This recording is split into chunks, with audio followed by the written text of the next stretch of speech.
En el bautizo del hijo de la compañera de universidad de mi marido, le oí decirle a ella, le daría al niño toda su herencia. Fingí no saber nada. Me marché en silencio y tomé una decisión que les haría pagar un alto precio. Bajo el deslumbrante resplandor de las arañas de cristal de un restaurante a orillas del Manzanares, las risas y las conversaciones se mezclaban con el tintineo de las copas, creando una ruidosa sinfonía. Yo estaba allí, sosteniendo una copa de vino tinto que se balanceaba, pero me sentía como una extraña en un mundo que no me pertenecía. Hoy era el bautizo del hijo de Ariadna, la antigua compañera de universidad a la que mi marido, Damián, siempre llamaba su alma gemela. Ariadna llevaba un vestido rojo vibrante, acunando a un bebé precioso mientras se movía entre las mesas como la verdadera anfitriona de la velada. Sonreía radiante. Su rostro reflejaba la plenitud de una mujer que acababa de cumplir con su vocación maternal. Y Damián, mi marido, caminaba a su lado, con la mirada fija en el niño con una devoción y un orgullo inusuales. Una luz de paternidad que, en 3 años de matrimonio, nunca le había visto. Me retiré a un rincón discreto cerca del balcón, intentando calmar mi respiración agitada. Los invitados de alrededor me lanzaban miradas fugaces antes de volverse para susurrar entre ellos. Quizás se preguntaban por qué la esposa del director general estaba sola, mientras su marido estaba ocupado atendiendo a la madre y al hijo de otra persona. Tomé un sorbo de vino. El amargor se extendió por mi lengua, pero no podía igualar la amargura que crecía en mi corazón. Aprovechando que la música se volvía más suave, Damián y Ariadna se acercaron aún más. Creían que yo estaba absorta mirando el río, o quizás pensaban que la distancia era suficiente para mantener sus secretos a salvo. Damián se inclinó para susurrarle algo al oído a Ariadna, lo que la hizo reír tontamente. Su mano se posó furtivamente en el brazo de él, un gesto íntimo que superaba los límites de una simple amistad. Y entonces empezaron a hablar en alemán. Vi a Damián sonreír con suficiencia, la misma sonrisa que solía poner cuando cerraba un gran contrato. Él pensaba que yo solo era una rata de biblioteca de las finanzas, una mujer aburrida que solo conocía los números y los informes. El único idioma extranjero que dominaba era el inglés comercial. Él creía que el alemán era su zona segura, el código secreto de ellos dos. La voz grave de Damián resonó. Cada palabra en alemán, nítida y precisa, era como un cuchillo afilado que se clavaba en mi corazón. No te preocupes. El niño es el heredero. Le dejaré todo el patrimonio de los Montenegro. Ariadna lo miró. Sus ojos brillaban con coquetería. Respondió con una voz melosa pero llena de cálculo. Más te vale. No dejes que esa estirada de tu mujer se entere. No quiero que mi hijo salga perdiendo. Damián se rió. Su mano dio una palmadita suave en la espalda del bebé. Su voz llena de cariño. ¿Cómo va a enterarse? Ella no es más que una máquina de hacer dinero andante. Espera a que el niño crezca un poco más y lo arreglaré todo. La copa en mi mano temblaba violentamente. Tuve que usar toda mi fuerza para sujetarla, para no estrellarla contra el suelo.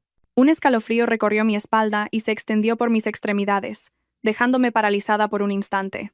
Resulta que, a sus ojos, yo no era más que una herramienta, una simple máquina de hacer dinero. 3 años de matrimonio, de entrega mutua, en los que había dedicado todo mi esfuerzo, mi inteligencia y mis contactos para sacar a flote la empresa familiar desde el borde de la quiebra. Había sacrificado mi juventud, mis aficiones personales para ser una esposa ejemplar, una nuera perfecta. Incluso había estudiado alemán en secreto cada noche, cuando él ya dormía profundamente. Recordé las largas noches, sentada sola bajo la lámpara de mi escritorio, consultando diccionarios, escuchando cintas de conversaciones. Aprendí alemán porque quería ayudarle a traducir documentos técnicos de importación, quería compartir su carga de trabajo, quería darle una sorpresa en nuestro aniversario de bodas. Y ahora, ese mismo idioma se convertía en el medio por el cual escuchaba la sentencia de muerte de mi matrimonio. Los miré, 2 personas sumergidas en una falsa felicidad construida sobre el engaño. Damián seguía sonriendo. La sonrisa de la que una vez estuve perdidamente enamorada ahora me parecía retorcida y repugnante. Estaba planeando arrebatarme todo lo que yo había construido para ofrecérselo a su amante y a su hijo ilegítimo. Respiré hondo, tragándome las lágrimas que amenazaban con brotar. No, no debía llorar. Llorar ahora solo me haría parecer patética y débil ante ellos. Soy Elara, la directora financiera, la que controla el pulso vital de todo el grupo empresarial. No permitiré que nadie pisotee mi dignidad. La copa de vino estaba vacía, pero mi corazón rebosaba de planes y resentimiento. Esbocé una sonrisa tan fría que helaba la sangre. Querían jugar al juego de los idiomas. De acuerdo, les mostraría que el precio de la traición a veces no necesita ser expresado con palabras. Dejé la copa vacía en la bandeja de un camarero que pasaba. El sonido del cristal contra el metal de la bandeja resonó, seco y definitivo, como la decisión que acababa de formarse en mi mente. El salón de fiestas seguía siendo un bullicio de actividad, con el sonido de los brindis y los deseos de 100 años de felicidad. Las felicitaciones por el nacimiento resonaban con alegría, pero para mí, todo era como una película muda y sin sentido. No me giré para mirar a Damián y Ariadna ni una vez más. Su presencia en ese momento solo ensuciaba mi vista. Salí rápidamente del restaurante. El viento nocturno que soplaba desde el río traía una brisa fresca, pero no podía disipar el calor abrasador de la ira contenida en mi pecho. Fui directamente al aparcamiento, abrí la puerta y me metí en mi coche. El interior del coche estaba oscuro y silencioso, en completo contraste con el falso bullicio de dentro. Me senté inmóvil como una estatua, con las manos aferradas al volante, la mirada perdida en el vacío. Pasaron 10 minutos, o quizás un siglo, no lo sé. Solo sé que en esos 10 minutos, mi corazón había sufrido una cirugía a corazón abierto sin anestesia, un dolor insoportable seguido de un entumecimiento total. Saqué mi teléfono. La pantalla se iluminó, mostrando la foto de fondo que nos habíamos tomado Damián y yo en nuestro viaje a San Sebastián el año pasado. En la foto, él sonreía radiante, con el brazo rodeando mi cintura con cariño. Al mirarla ahora, solo veía una amarga ironía. Mi dedo se deslizó por la pantalla, frío y decidido. Seleccioné todas las fotos en las que aparecía él, una por una. Pulsé borrar permanentemente. Después de limpiarlo todo, quité la funda del teléfono y usé el clip para extraer la tarjeta SIM. La pequeña tarjeta cayó en la palma de mi mano. Era el número que Damián me había regalado cuando empezamos a salir, un número de pareja con el suyo. La miré una última vez, y luego, con 2 dedos, partí por la mitad el frágil plástico. Un pequeño clic resonó, poniendo fin a toda comunicación, a todo vínculo con el pasado. Pero no me limitaba a marcharme. Soy una directora financiera. Gestiono el riesgo para todo un grupo empresarial, y también sé cómo gestionar el riesgo para mi propia vida. Cogí el teléfono de repuesto de la guantera y marqué un número familiar que me sabía de memoria. Al otro lado, respondieron tras 2 tonos. La voz grave y serena de Fabián, director de la sucursal bancaria, sonó. Diga, Elara, ¿qué pasa para que me llames a estas horas? Respiré hondo. Mi voz se volvió cortante y profesional, desprovista de cualquier emoción personal. Fabián, necesito que me hagas un favor urgente. Activa la cláusula de riesgo de nivel 1 para la cuenta de titularidad conjunta mía y de Damián. Sospecho que hay indicios de desvío ilegal de activos. Fabián dudó un momento, probablemente sorprendido por mi repentina petición. Elara, ¿estás segura? Si activamos esta cláusula, todos los activos serán congelados. Ni siquiera tú podrás sacar dinero. Además, para esto se necesita una orden de pago. Le interrumpí, con voz firme. Ya he firmado la orden y se la envié a tu secretaria la semana pasada. Revisa tu correo electrónico. Quiero que se congele inmediatamente. Cuanto antes mejor. La confianza es buena, pero el control del riesgo es eterno. ¿Recuerdas esa frase mía? Al otro lado de la línea hubo un silencio de unos segundos. Luego se escuchó el tecleo de un teclado. Fabián suspiró. De acuerdo. Por los años de amistad que tenemos, lo haré ahora mismo. Pero Elara, sea lo que sea, tómalo con calma. Gracias, Fabián. Colgué. Una leve sonrisa se dibujó en mis labios. Damián, ¿quieres usar mi dinero para mantener a tu amante? ¿Para construir un imperio para tu hijo? ¿Ni en tus sueños? Arranqué el coche y salí lentamente del aparcamiento. Cerca de la salida, la luz amarillenta de una farola iluminaba la figura delgada de una mujer de mediana edad que barría la basura con esmero. Llevaba un viejo uniforme de trabajo naranja. Su aspecto era el de una persona trabajadora y sufrida. Detuve el coche y bajé la ventanilla. Señora, la llamé en voz baja. La mujer levantó la cabeza, su rostro curtido por el sol, y el viento mostró sorpresa al ver a una mujer elegante llamándola. Se acercó con timidez. Señora, ¿me llama a mí? Cogí el teléfono móvil, el último modelo caro que Damián me había regalado por mi cumpleaños. El teléfono lleno de sus mensajes engañosos. Se lo pasé por la ventanilla. Esto es para usted, ya no lo uso. La mujer de la limpieza abrió los ojos como platos y agitó las manos. Oh, no. Esto es muy caro. No me atrevo a aceptarlo.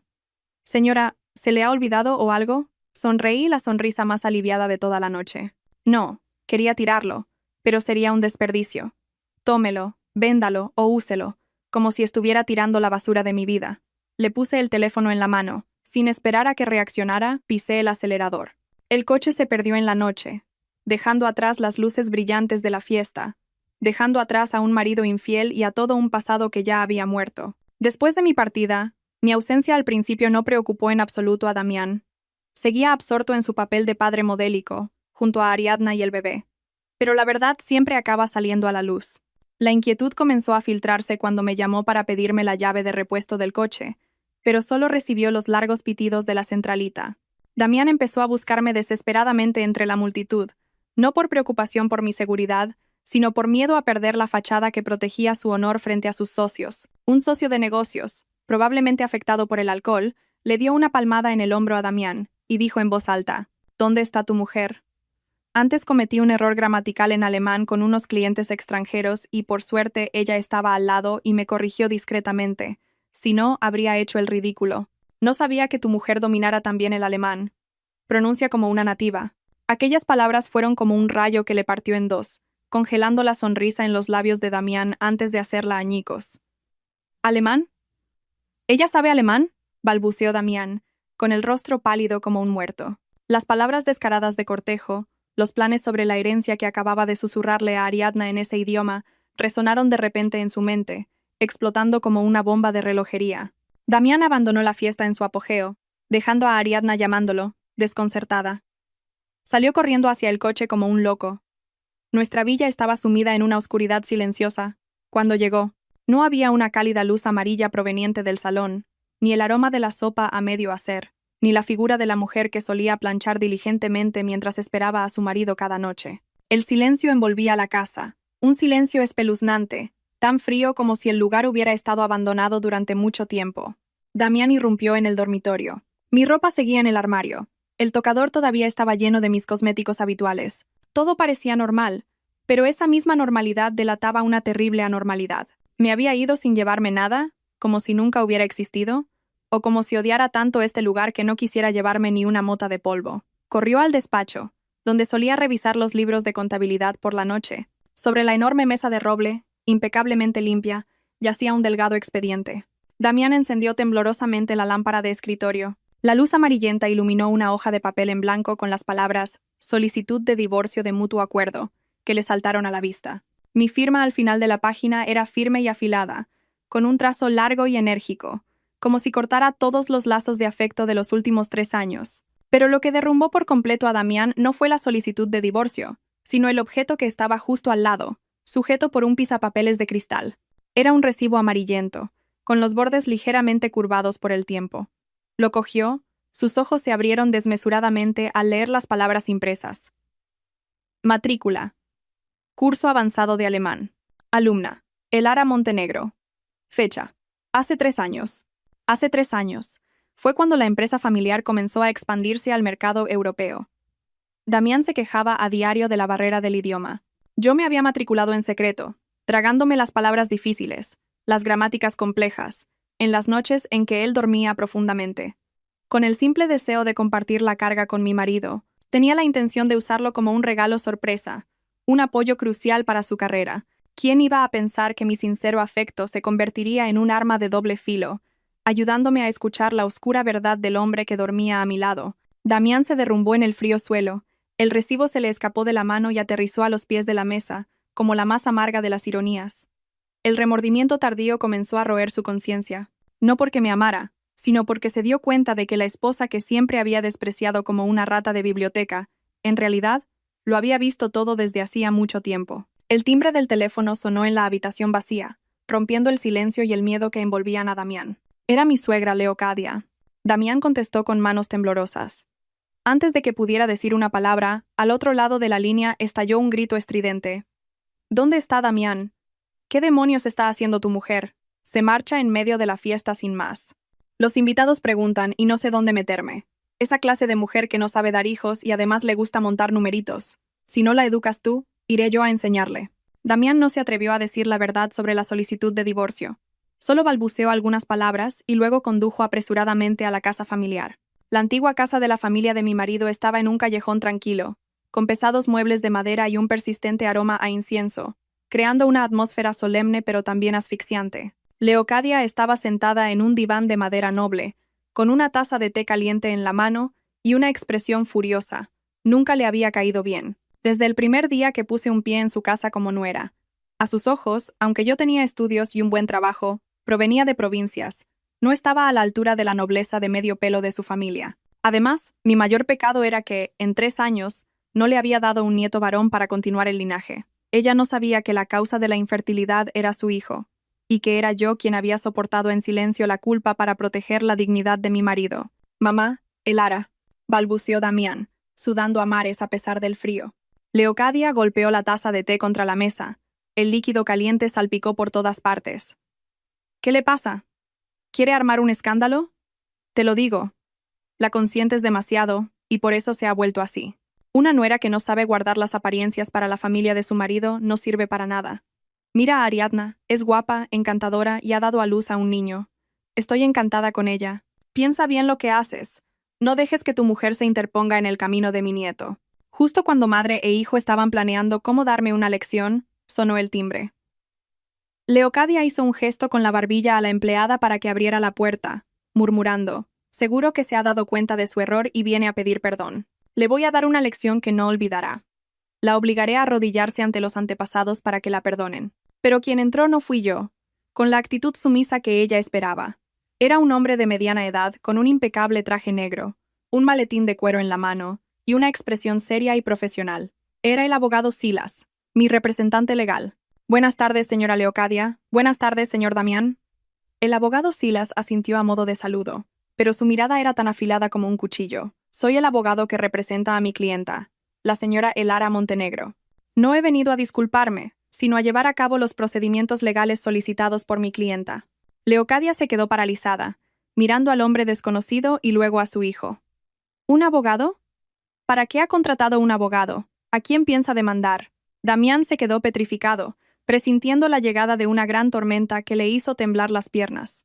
El abogado Silas no les hizo esperar. Se sentó tranquilamente en la silla de enfrente, colocó su maletín sobre la mesa y lo abrió. El clic de los cierres resonó en el silencio, tan claro como el disparo que anuncia el comienzo de una guerra sin cuartel. El abogado Silas sacó con calma 3 carpetas de documentos y las colocó ordenadamente sobre la brillante mesa de madera maciza. Cada movimiento era lento y deliberado, pero cargado de un peso inmenso. «Esta es la demanda de divorcio unilateral, presentada por mi clienta. Esta es la notificación de admisión a trámite del juzgado de primera instancia. Y lo más importante», empujó la tercera carpeta hacia Leocadia y Damián. «Esta es la orden de medidas cautelares urgentes del juzgado». Leocadia entrecerró los ojos y cogió el papel para leerlo, pero los áridos términos legales la marearon. Solo se fijó en la frase en negrita en el centro de la página. «Embargo de bienes», gritó, su voz aguda y estridente. «¿Embargo de bienes? ¿Qué significa esto? ¿Qué bienes van a embargar? Mi casa, mi dinero. ¿Qué derecho tiene ella a tocarlo?» El abogado Silas se ajustó las gafas. Su voz mantenía un tono grave y estable mientras explicaba cada palabra con claridad. «Señora, mi clienta ha proporcionado pruebas suficientes que demuestran que el señor Damián ha estado desviando bienes gananciales durante el matrimonio para fines ilícitos, concretamente para transferirlos a una tercera persona. Para garantizar los derechos legítimos de mi clienta durante el proceso de divorcio, el juzgado ha ordenado la congelación de todas las cuentas bancarias, acciones de la empresa y bienes inmuebles a nombre de ambos o que provengan de la sociedad de gananciales». «¿Se ha vuelto loca?», rugió Damián, con la cara roja de ira y las venas del cuello hinchadas. Se abalanzó para arrebatarle la orden a su madre, sus ojos inyectados en sangre. «Mañana la empresa tiene que pagar un pedido de importación importantísimo. Ya hemos pagado el depósito. Si ahora no pagamos el resto, perderemos el depósito y la mercancía no llegará. ¿Con esto quiere matarme? ¿Quiere destruir la empresa?». Lo sabía, por supuesto. Como directora financiera, conocía el flujo de caja de la empresa mejor que nadie, incluido Damián. Sabía que mañana era la fecha límite para pagar la carta de crédito al proveedor extranjero. Sabía que si se bloqueaba el flujo de caja, la reputación de la empresa se hundiría y la cadena de producción se paralizaría. Pero eso era exactamente lo que quería. Si él no tenía escrúpulos en usar el dinero ganado con nuestro sudor y lágrimas para mantener a su amante, yo no tendría escrúpulos en cortarle el sustento. «Ese es su problema, no el de mi clienta», respondió fríamente el abogado Silas. «Mi clienta solo está ejerciendo su legítimo derecho a la autodefensa. Si usted no hubiera desviado los activos para mantener a una amante, nada de esto habría ocurrido». Leocadia, al oír que el dinero estaba bloqueado, se puso pálida. Para ella, el dinero era su vida, su estatus, su todo. Señaló temblorosamente al abogado. Se atreve. Esa pueblerina. Ha comido en mi casa, ha vivido en mi casa, y ahora se vuelve contra nosotros. Tengo que encontrarla, tengo que despedazarla. Cálmate, mamá, gritó Damián. El pánico empezaba a apoderarse de él. Conocía mi poder en la empresa. Sabía lo que yo controlaba. Se volvió hacia el abogado. Su voz se suavizó, intentando salvar la situación. Señor Silas, por favor dígale a Elara que los problemas de pareja se arreglan en casa. Los negocios son algo serio. No debemos dejar que las emociones personales interfieran. Lo que ella quiera, se lo daré. Dígale que retire la demanda. El abogado Silas sonrió, una sonrisa cortés pero llena de compasión. Lo siento mucho, señor Damián. Mi clienta dice que cuando se pierde la confianza, cualquier acuerdo es inútil. No necesita que usted le dé nada, solo quiere recuperar lo que es suyo. Y quiere que vea esto. El abogado Silas abrió su maletín y sacó otra carpeta gruesa, de tapas negras, que parecía un libro de la muerte. Pasó las páginas y las colocó frente a madre e hijo. No eran documentos legales áridos, sino una lista detallada, minuciosa, hasta el último céntimo, cada fecha, cada concepto de transferencia. Esta es la lista de gastos irregulares del señor Damián durante los últimos 3 años, recopilada por mi clienta a partir de los informes financieros y los extractos bancarios. El abogado Silas comenzó a leer, su voz monótona como una máquina. 15 de abril. Transferencia de 300.000 euros al concesionario de coches. Concepto. Compra de un Mercedes C300. Titular del vehículo. Ariadna Pérez. Leocadia se quedó boquiabierta. La cifra de 300.000 euros la dejó atónita. Ella seguía conduciendo un coche viejo, y su hijo le compraba un coche de lujo a su amante. 20 de junio. Transferencia de 1.200.000 euros. Pago de un apartamento de lujo en el barrio de Salamanca. Titular del contrato. Ariadna Pérez. 10 de octubre. Retirada de efectivo de 50.000 euros. Compra de joyas de diamantes en Suárez. Ariadna. 1 de noviembre. Transferencia de 2 millones de euros a un fondo de inversión. Beneficiaria. Ariadna Pérez. Cada cifra leída era como un martillazo en la cabeza de Leocadia. Cogió la lista temblando, sus ojos fijos en las interminables hileras de números. Era una mujer codiciosa, que valoraba el dinero por encima de todo. Había consentido la infidelidad de su hijo porque quería un nieto varón, pensando que solo costaría un poco de dinero para mantenerla. Nunca imaginó que su obediente hijo entregaría toda la fortuna familiar, desangrando el patrimonio para mantener a una extraña. Dios mío, 3,5 millones. En total, más de 3,5 millones de euros, murmuró Leocadia, su voz rota por la pérdida. Estás loco, Damián. ¿Todo el dinero ganado con el sudor de la familia se lo has dado a esa zorra? Pensaba que solo era una aventura pasajera. Damián bajó la cabeza, sin atreverse a mirar a su madre a los ojos. Había pensado que actuaba con discreción, usando cuentas secundarias y empresas fantasma para transferir el dinero, creyendo que yo nunca me enteraría. Se le olvidó quién era yo. El abogado Silas miró a Damián. Su mirada afilada parecía atravesar su alma. Señor Damián, ¿ha olvidado quién es su esposa? Ella es una de las mejores controladoras de riesgos. Controla el pulso financiero de su empresa. Cada movimiento que usted hace, cada céntimo que transfiere, y para qué, ella lo sabe todo. No hablaba, no porque no lo supiera, sino porque estaba esperando a hoy, a que este tumor reventara, para extirparlo de una vez por todas. Mi clienta me ha dicho, continuó el abogado Silas bajando la voz y enfatizando cada palabra, que una vez lo consideró su marido, y por eso usó sus habilidades para proteger sus activos. Pero cuando usted la consideró una extraña, esas mismas habilidades se convirtieron en el arma más afilada para recuperar la justicia. Este libro es solo la punta del iceberg. Podía imaginar el rostro de Damián en ese momento, gris como la ceniza. No solo temía perder el dinero, sino que temía mi inteligencia y mi profundidad. La esposa que él había considerado dócil y sumisa resultó ser la persona más peligrosa cuando se la acorralaba. Cuando las cifras de las decenas de millones regalados a la amante salieron a la luz, el ambiente en la solemne casa familiar se volvió tan opresivo como una tumba. Damián se sentó aturdido. El sudor le corría a mares, empapando la camisa de marca que yo le había planchado meticulosamente esa misma mañana. El abogado Silas no se detuvo ahí. Pasó lentamente a la última página del expediente, donde había una pequeña nota adhesiva amarilla. La empujó hacia Damián, su voz grave pero con un peso inmenso. Este es el último mensaje de mi clienta. Dice que lea atentamente esta nota antes de decidir si firma o no la demanda de divorcio. Damián cogió el papel temblando. Sus ojos inyectados en sangre leyeron cada palabra. El contenido era breve pero suficiente para hacerle temblar las piernas. Las irregularidades fiscales en los contratos de importación y la emisión de facturas falsas para desviar fondos de la empresa durante los últimos 3 años. Por consideración al matrimonio. De momento no lo he adjuntado a la denuncia. Damián dejó caer el papel sobre la mesa de madera. El sonido del papel contra la madera fue seco y espeluznante. Se desplomó en la silla, su cuerpo flácido como un montón de barro. Se dio cuenta de que yo no solo controlaba su dinero, sino también su libertad y su reputación.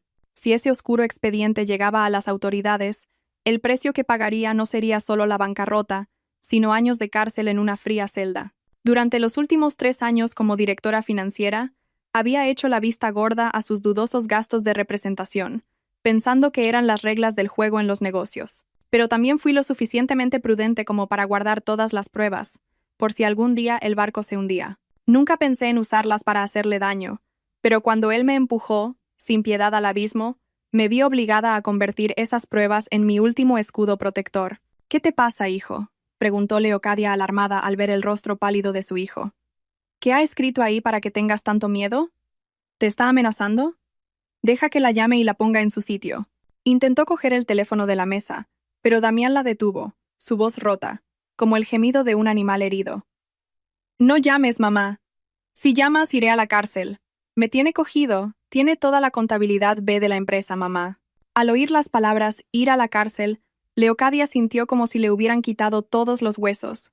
Se tambaleó, manoteando en el aire antes de caer sobre el diván. Una subida de tensión le enrojeció la cara y su respiración se volvió pesada y dificultosa. Había pasado toda su vida planeando, ahorrando cada céntimo, siempre orgullosa de su brillante hijo director. Ahora, oía que su hijo podría acabar en la cárcel, todo por un capricho con una amante.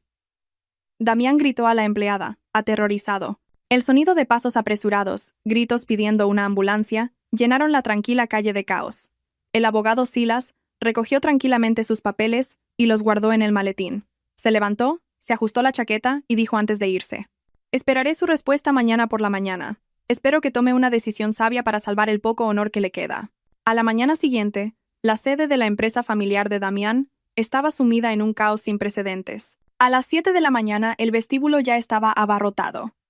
No eran clientes para firmar contratos, sino representantes de proveedores y pequeños accionistas que exigían ver al director general. La noticia de que las cuentas de la empresa habían sido congeladas se había extendido como un incendio forestal, quemando la poca confianza que quedaba entre los socios. Damián apareció con un aspecto lamentable que no podía ocultar, a pesar de llevar un traje caro. Tenía los ojos hundidos y oscuros, la barba sin afeitar y una mirada evasiva y ansiosa. En cuanto lo vieron, la multitud se abalanzó sobre él. Los gritos y las preguntas resonaron. «Señor Damián, ¿por qué el banco ha bloqueado la transferencia de dinero? Nuestra mercancía lleva 3 días en el puerto. Si el dinero no llega, no soltaremos la mercancía. Explíquese. ¿La empresa está a punto de quebrar?» Damián intentó gritar para calmarlos. El sudor le perlaba la frente. «Por favor, cálmense. Es solo un problema técnico del banco. La jefa de contabilidad lo está solucionando. El dinero llegará esta tarde. Lo garantizo con mi honor». «¿Cuánto vale su honor?», gritó un hombre de mediana edad. «Hemos oído que su mujer ha congelado los activos. Aún no ha resuelto sus problemas familiares y quiere resolverlos del mundo». Justo cuando la sala de reuniones era un caos, la pesada puerta de roble se abrió de golpe. Una corriente de aire frío pero autoritaria entró, silenciando a todos. El sonido rítmico y firme de unos tacones sobre el mármol resonó, como el martillo del destino. Entré yo. Hoy no llevaba los suaves y sumisos vestidos de oficina de siempre. Había elegido un traje de chaqueta gris marengo, de corte impecable, que se ajustaba a mi esbelta figura pero desprendía un aire de frialdad y agudeza. Mi largo pelo, normalmente suelto, estaba recogido en un moño alto y pulcro, revelando un rostro cuidadosamente maquillado que ocultaba el cansancio. Caminé con la cabeza alta. Mi mirada barrió la multitud caótica sin detenerse en nadie, ni siquiera en Damián. Damián me vio. Un destello de esperanza brilló en sus ojos, que rápidamente se tornó en ira.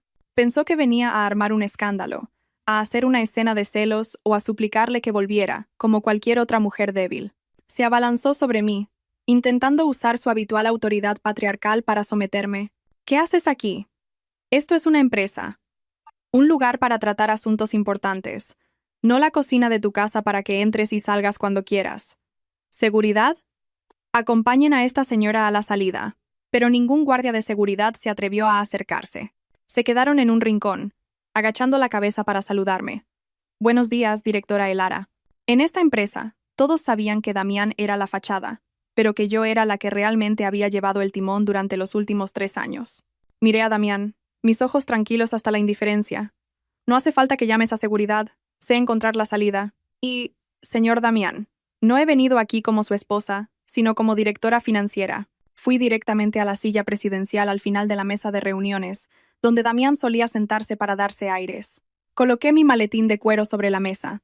El sonido metálico de los cierres al abrirse resonó secamente en el silencio sepulcral. Me volví hacia Damián, una sonrisa apenas perceptible se dibujó en mis labios. He venido a presentar mi dimisión, y también a hacerles a los señores accionistas un regalo de despedida muy significativo. Le hice una seña a mi secretaria, que siempre me había sido leal y me respetaba, para que distribuyera los documentos a todos los miembros del Consejo de Administración. No era una carta de dimisión sentimental, ni una sarta de reproches de una esposa traicionada. Era un expediente grueso, encuadernado con esmero, con un título en negrita en la portada. Informe de evaluación de riesgo ético y de capacidad de gestión del director general. Damián se abalanzó para coger una copia, sus manos temblaban al pasar las páginas. En él, no usé ni una sola palabra emocional. Utilicé el lenguaje de los números, de los gráficos, de los modelos de análisis de riesgo más fríos de una directora financiera profesional. Analicé cómo el uso de los fondos de la empresa por parte del CEO para gastos personales, casas, coches, fondos de inversión, para una amante había afectado directamente al índice de liquidez. Señores, dije. Mi voz resonó, clara y firme en la silenciosa sala de reuniones. En la página 5, el gráfico de flujo de caja muestra que en los últimos 6 meses, el 15% del capital circulante ha sido retirado bajo el concepto de gastos de representación y relaciones públicas. Pero en realidad, ese dinero ha ido a parar a cuentas personales no relacionadas con la actividad empresarial. Esto ha provocado que perdamos la capacidad de pagar nuestras deudas a corto plazo, llevando a la empresa al borde de la quiebra técnica. Los accionistas más veteranos, antiguos compañeros de batalla de mi suegro, se pusieron las gafas para leer. Sus rostros se volvieron grises. Habían confiado su dinero a Damián por la reputación de la familia. Ahora se daban cuenta con horror de que su dinero se estaba utilizando para mantener a la amante del director.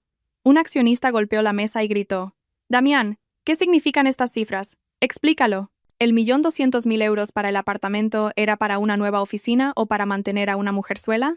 Damián se quedó sin palabras. El sudor le corría por el cuello. Intentó balbucear una excusa. «Tíos, señores, escúchenme. Es una inversión a largo plazo. Ella, por un rencor personal, está. Los números no mienten, y tampoco guardan rencor», le interrumpí, con voz gélida. En la página 12, he adjuntado un análisis de riesgo mediático. El hecho de que el CEO esté envuelto en un escándalo ético, abandonando a su esposa por una amante, hará que el valor de la marca de la empresa caiga un 40% en las próximas 24 horas. Si la información se filtra, los inversores y socios nunca aceptarán financiar a un líder sin integridad moral. Miré alrededor de la sala a los ojos de cada persona. Vi miedo, ira y una profunda decepción. Una vez, me había esforzado por proteger la posición de Damián, por ocultar sus errores para que pudiera mantener su prestigio. Pero hoy, con mis propias manos, arrancaría esa brillante fachada para que todos vieran que dentro solo había paja podrida.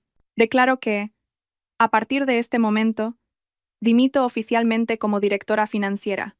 No me hago responsable de ningún riesgo legal o financiero que surja de la mala conducta del señor Damián Montenegro. Cerré el expediente. El sonido del cierre fue como el martillo de un juez dictando sentencia, poniendo fin a mi papel en esta familia y empresa llenas de mentiras. Me di la vuelta y me marché, sin el menor atisbo de arrepentimiento. Detrás de mí, la sala de reuniones se convirtió en una olla a presión, estallando en discusiones y gritos. Damián gritó mi nombre desesperado. «Elara, quédate, no te vayas. Si te vas, ¿quién va a solucionar este desastre?» Me detuve, pero no me giré. Solo sonreí levemente. ¿Solucionarlo? Ese es tu trabajo. El del hombre que siempre se jactaba de ser el pilar de la familia, el talentoso heredero. Ahora, sin mí para limpiar tus desastres, veamos cómo te las arreglas con el lío que tú mismo has creado. Justo cuando puse la mano en el pomo de la puerta, Una voz grave y serena sonó desde el final de la mesa. Señora Elara, un momento, por favor. Me giré. Era el señor Cifuentes. Un accionista joven pero con una participación considerable. El señor Cifuentes era un hombre discreto, que rara vez participaba en debates inútiles, pero yo sabía que era el más perspicaz de ese envejecido consejo de administración. Se levantó, se ajustó la chaqueta y me miró con respeto y pesar. Siento mucho oír que dimite, dijo. Su voz tranquila, pero lo suficientemente alta para que todos la oyeran. Sinceramente, mantengo mis acciones en esta empresa no por confianza en el señor Damián, sino por mi confianza en su capacidad de gestión financiera. Si ha decidido marcharse, creo que también debo reconsiderar la venta de mi participación. Las palabras del señor Cifuentes fueron como un jarro de agua fría para Damián y los demás.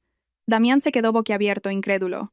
Siempre había pensado que los accionistas respetaban la autoridad de su padre, el título de heredero. Nunca pensó que su valor a los ojos de los demás fuera tan bajo. Y la esposa que despreciaba era, en realidad, el ancla que mantenía la confianza de los inversores. El señor Cifuentes se acercó a mí y me ofreció una tarjeta de visita.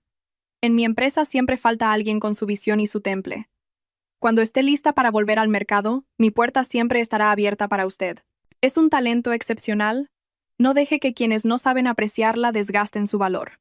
Acepté la tarjeta y sonreí levemente. Gracias, señor Cifuentes. Lo pensaré. Salí de la sala de reuniones. El sonido de mis tacones en el silencioso pasillo fue extrañamente gratificante. Detrás de la puerta de madera oí los rugidos de Damián, el sonido de objetos rompiéndose. Estaba perdiendo el control, pero eso ya no tenía nada que ver conmigo. Entré en el ascensor y vi cómo se iluminaba el número de la planta baja. Justo al salir del edificio, mi teléfono vibró sin cesar. Una avalancha de notificaciones de noticias económicas apareció en la pantalla. Sospechas de malversación de fondos del CEO del Grupo Montenegro para mantener a un hijo secreto. Las acciones de Montenegro se desploman. El presidente es suspendido temporalmente de sus funciones por el Consejo de Administración tras los rumores de divorcio.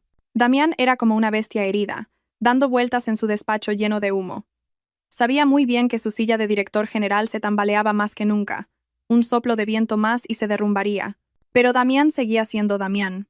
Un hombre con una confianza excesiva en su supuesta hombría y en la sangre de empresario que corría por sus venas. No estaba dispuesto a esperar su final. Quería jugar una última carta, apostarlo todo para darle la vuelta a la situación.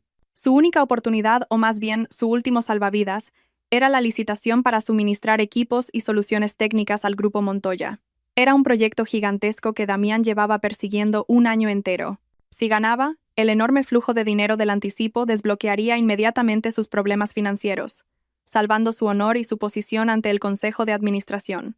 Creía que en el despiadado mundo de los negocios, a la gente solo le importan los beneficios y la eficiencia, y a nadie le importa la vida privada de sus socios. Durante 3 días y 3 noches, Damián se encerró en su despacho, rodeado de cajas de comida fría y ceniceros rebosantes de colillas. Llamó a todas partes, movilizando los contactos que le quedaban, incluso pidiendo préstamos a usureros para engrasar los engranajes y completar su propuesta. Con la barba descuidada, los ojos hundidos y la camisa arrugada, nadie reconocería al elegante y joven empresario de antaño. Mi secretaria me contó que había gritado a sus empleados hasta quedarse ronco por un simple error ortográfico en la presentación. Estaba como un loco, invirtiendo toda su energía y cordura en esa gruesa carpeta de licitación. Murmuraba para sí mismo como si rezara. Solo necesito ganar y todo se acabará. El dinero llegará, todo se arreglará, y esa Elara se arrepentirá de haberme subestimado. Seguía creyendo ingenuamente que el dinero podía comprar el respeto, que podía tapar las manchas morales que él mismo había creado. Se le había olvidado algo fundamental que yo le había dicho muchas veces cuando aún nos queríamos. En los negocios como en la vida, la confianza va primero, la integridad después, y luego el talento. Pero probablemente esas palabras mías ya se las había llevado el viento, o quizás las consideraba simples teorías de mujer. Esa tarde, Damián salió de su despacho con la carpeta en la mano. Sus ojos ardían con una llama de ambición demoníaca. Pasó por la peluquería, se puso un traje nuevo, se echó un perfume caro para ocultar el olor a tabaco, se miró al espejo, se ajustó el nudo de la corbata y se dijo a sí mismo: «Puedes hacerlo, Damián. Eres un genio. Le demostrarás a todo el mundo quién es el verdadero ganador». El coche negro y reluciente se lanzó a la tarde, llevando la última esperanza de un hombre al borde del abismo. La sala de reuniones del Grupo Montoya estaba en el último piso de un rascacielos, rodeada de cristal, con vistas a toda la bulliciosa ciudad. El interior, en tonos grises y plateados, desprendía un aire de frialdad y clase. Damián entró, caminando con confianza para estrechar la mano de sus competidores. Su sonrisa de cortesía era una máscara perfecta. Miró su reloj. Justo a las 2 de la tarde, la pesada puerta de madera se abrió. El presidente Montoya, un hombre de más de 60 años con el pelo cano y un aire imponente, entró. Le seguían su asistente y varios miembros del comité de evaluación. Damián se levantó de un salto, inclinándose respetuosamente, mientras soltaba halagos sobre su admiración por el grupo. El presidente Montoya solo asintió levemente. Su aguda mirada recorrió a los presentes y se detuvo en Damián un segundo más de lo habitual. No se sentó de inmediato, sino que se hizo a un lado, haciendo un gesto solemne hacia la puerta, su voz resonante y cálida. Antes de comenzar las presentaciones, me gustaría presentar a una persona especial. Es la asesora de riesgos de alto nivel que he invitado personalmente para evaluar este proyecto. Damián miró hacia la puerta con curiosidad, preguntándose quién podría ser tan importante para que un veterano como el presidente Montoya le mostrara tanto respeto. El sonido rítmico de unos tacones sobre el mármol resonó. Un sonido tan familiar que su corazón dio un vuelco.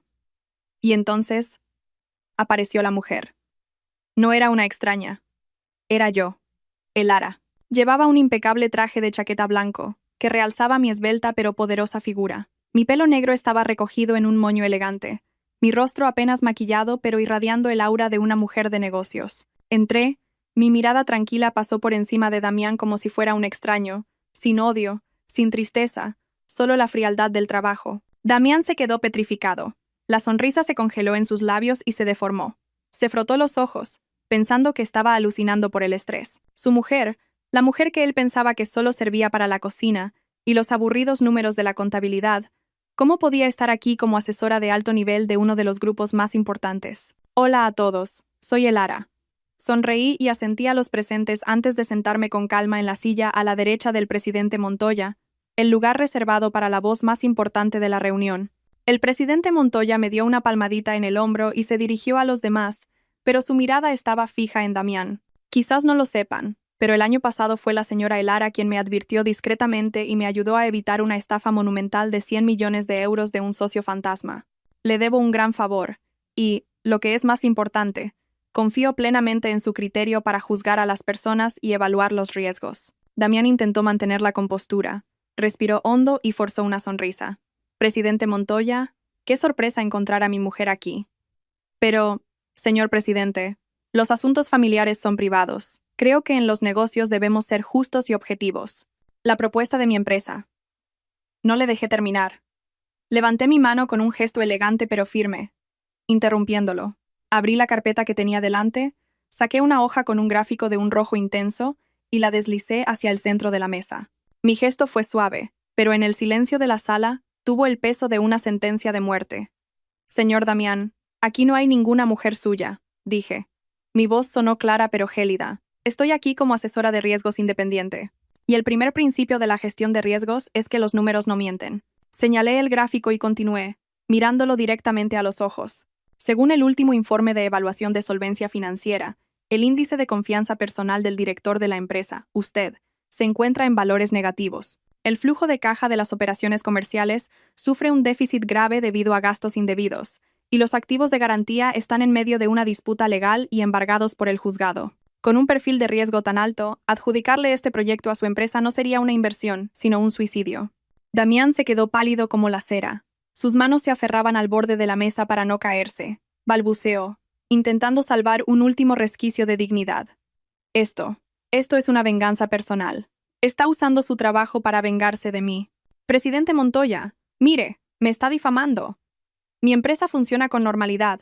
El flujo de caja solo está bloqueado temporalmente. El presidente Montoya habló entonces lentamente. Su voz grave llevaba la autoridad de alguien que ha navegado por innumerables tormentas en el mundo de los negocios. Señor Damián, llevo toda mi vida en los negocios. Lo que más valoro no son los beneficios, sino la confianza. Un hombre que es capaz de traicionar a la mujer con la que ha compartido cama y vida, ¿qué garantía me da de que será leal a un socio comercial? Hizo una pausa. Su mirada hacia Damián estaba llena de decepción y desdén. La integridad del líder es el mejor escudo para una empresa. Usted ha roto ese escudo con sus propias manos. Puede retirarse. La frase puede retirarse, dicha con suavidad pero con crueldad, cerró todas las puertas de esperanza para Damián. 2 guardias de seguridad se acercaron para invitarlo a salir. Damián miró a su alrededor, vio las miradas de lástima y burla de sus competidores y sintió una humillación tan profunda como si lo hubieran desnudado en público. Quería gritar, abalanzarse sobre mí, pero sus piernas pesaban como plomo. Al salir del rascacielos del grupo Montoya, la luz dorada del atardecer me dio directamente en los ojos. El viento soplaba fuerte, despeinándome el pelo y llevándose consigo las preocupaciones de los últimos días. Respiré hondo, saboreando la dulce sensación de libertad y victoria. El teléfono vibró. Era un mensaje del banco.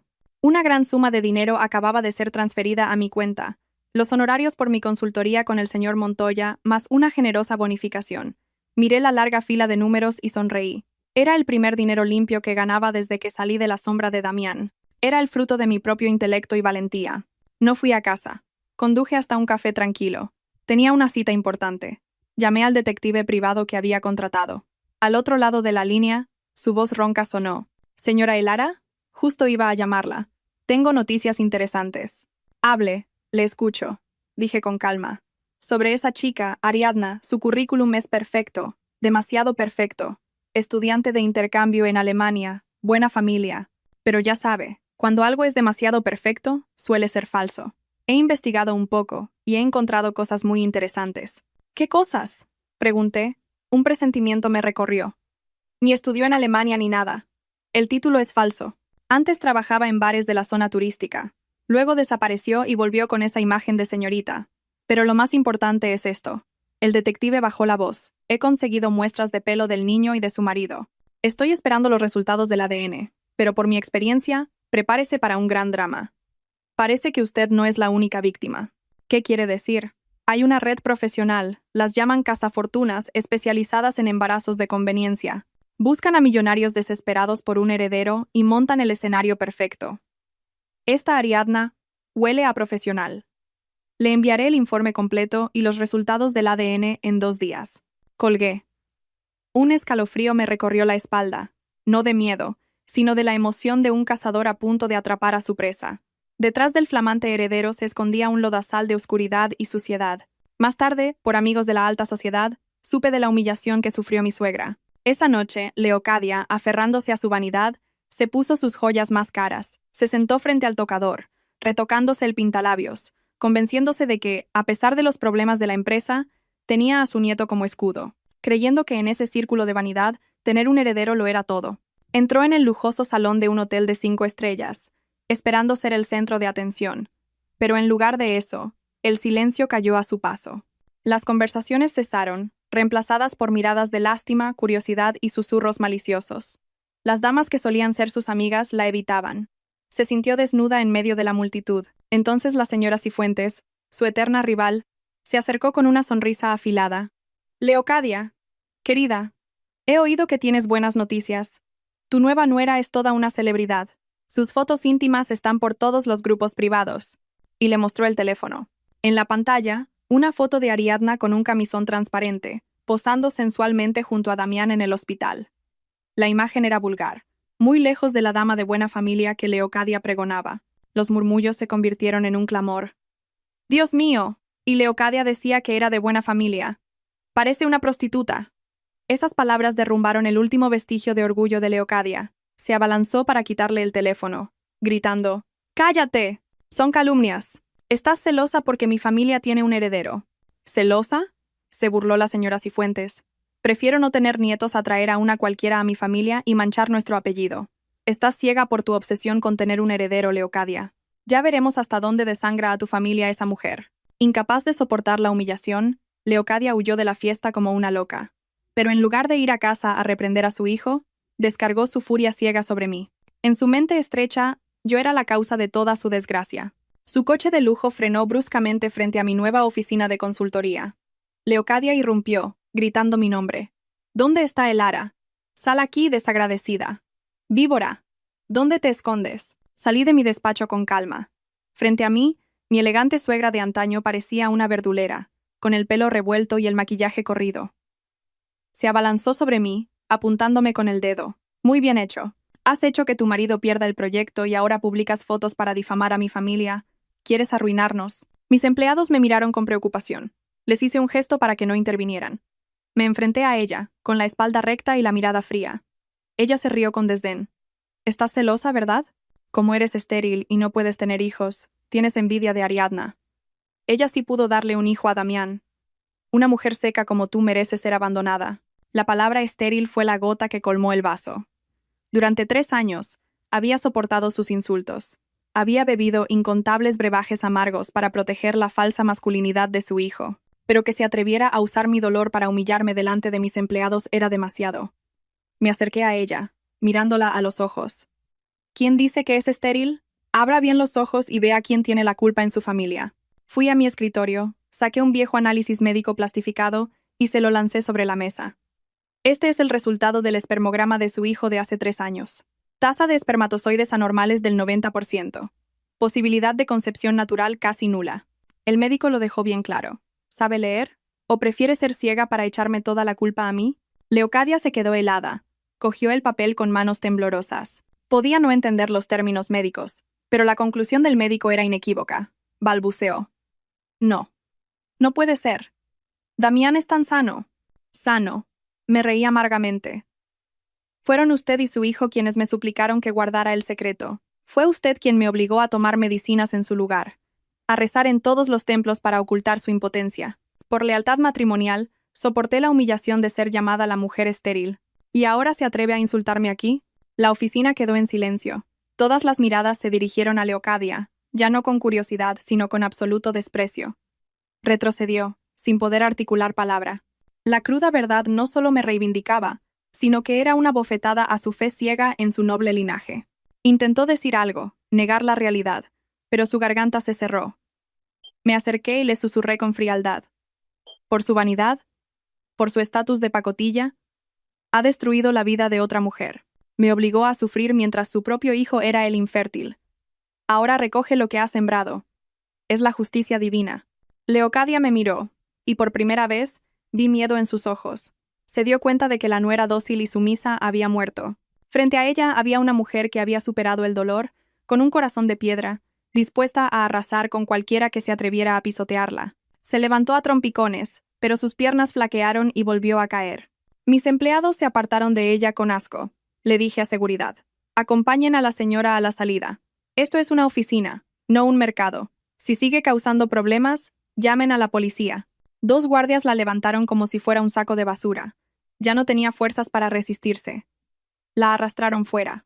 La imagen de la orgullosa dama, que había entrado con prepotencia, siendo expulsada como una mendiga, era verdaderamente patética. Finalmente, el sobre que esperaba llegó. Lo abrí con calma. En la última página, el sello rojo del laboratorio y la conclusión en negrita. No existe relación de parentesco. Me eché a reír, un sonido agridulce en la habitación silenciosa. Así que era verdad. Mi instinto de mujer, mi cálculo como gestora de riesgos, nunca fallaron. Damián había tirado por la borda a su esposa, su carrera, su honor y el de su familia, solo para criar al hijo de otro. El detective me había enviado un mensaje. ¿Ha visto los resultados? Le he añadido un regalo en el expediente. Lea bien el historial de la amante. Este culebrón se pone cada vez mejor. Revisé el informe. La verdad sobre Ariadna era escalofriante. No era una chica descarriada. Era una pieza clave en una red de cazafortunas y embarazos de conveniencia. Mujeres jóvenes y hermosas entrenadas para cazar millonarios desesperados por un heredero. Y Damián, con su debilidad por las mujeres y la presión de su madre, había sido la presa perfecta. Lo más impactante fue la identidad del padre biológico. El informe incluía fotos de Ariadna con un hombre musculoso y tatuado, un entrenador personal llamado Gael. Gael era el hombre que Ariadna le había presentado a Damián como su primo del pueblo que trabajaba de chofer. El niño era de ellos dos, una herramienta para extorsionar a Damián. Los extractos bancarios de Ariadna lo confirmaban. Cada vez que Damián le transfería dinero, 5 minutos después, el dinero iba a parar a la cuenta de Gael con conceptos como «para mi amorcito» o «leche para el cachorrito». Damián, el gran empresario, había sido engañado por un par de delincuentes de poca monta. Estaba pagando para criar al hijo y mantener a la mujer de otro hombre. Su estupidez merecía el precio que estaba pagando.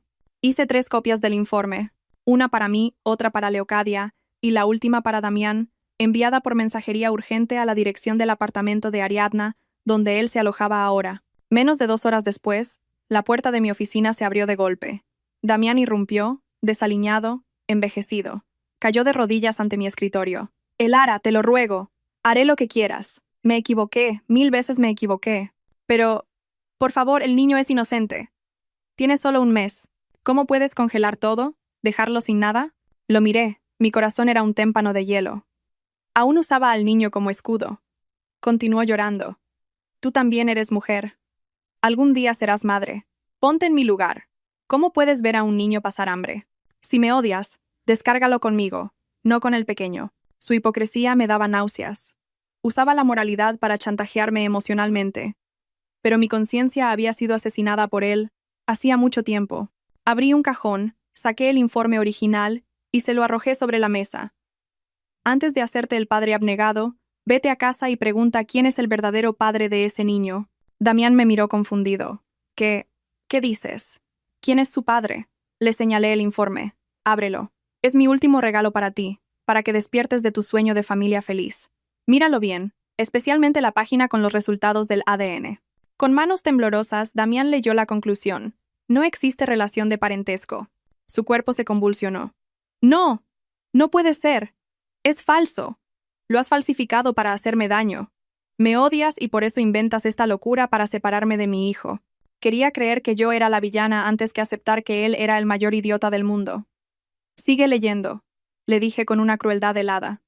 Mira las páginas siguientes, y luego dime quién miente. Damián pasó las páginas, viendo los extractos bancarios, el dinero fluyendo de su cuenta a la de Ariadna y de ahí a la de Gael. Y la foto final, la prueba definitiva. Ariadna y Gael, abrazados, con el bebé en brazos. ¡Ah! Gritó Damián, un aullido animal de dolor y traición. Destrozó los papeles. Su mundo se vino abajo. No era un hombre poderoso manteniendo a una amante. Era una vaca lechera a la que habían ordeñado hasta la última gota. Había traicionado a la mujer que lo había apoyado para mantener a la familia de otro. ¡Malditos! ¡Os voy a matar!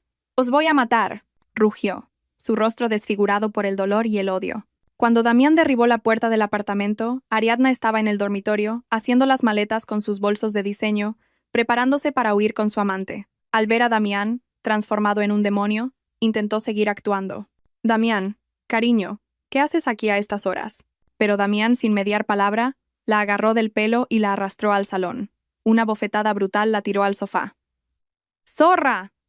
Me has engañado. ¿Te atreves a darme el hijo de otro?, gritó, lanzándole los papeles a la cara. Al ver las pruebas, Ariadna supo que la farsa había terminado. Su miedo se convirtió en descaro. Sí, te engañé. ¿Y qué? Mírate, eres un estúpido y un prepotente. Si no fuera por tu dinero, ¿quién querría a un impotente que vive a las faldas de su madre? He usado tu dinero para criar a mi hijo y mantener a mi hombre. Es el precio de tu estupidez. Damián se quedó sin aliento. La dulce amante de ayer era ahora una víbora. Se abalanzaron el uno sobre el otro, destrozando el lujoso salón. Justo en ese momento, Leocadia irrumpió. Ella también había recibido el informe y había corrido hasta allí, esperando que todo fuera un malentendido. Pero la escena que encontró la destrozó. Vio a su hijo, ensangrentado, peleando con la mujer que ella consideraba su nuera ideal. Escuchó a Ariadna admitir que el heredero era un bastardo. ¡Basta ya! ¡Dios mío, qué hemos hecho!, gritó Leocadia, desplomándose. Ariadna la miró desafiante. ¿Ha venido? Mire bien, ese es su nieto. Usted es tan estúpida como su hijo, tan obsesionada con un heredero que ha acabado criando al hijo de otro. Se lo merecen. Las palabras de Ariadna fueron el golpe de gracia. La mente de Leocadia se quebró.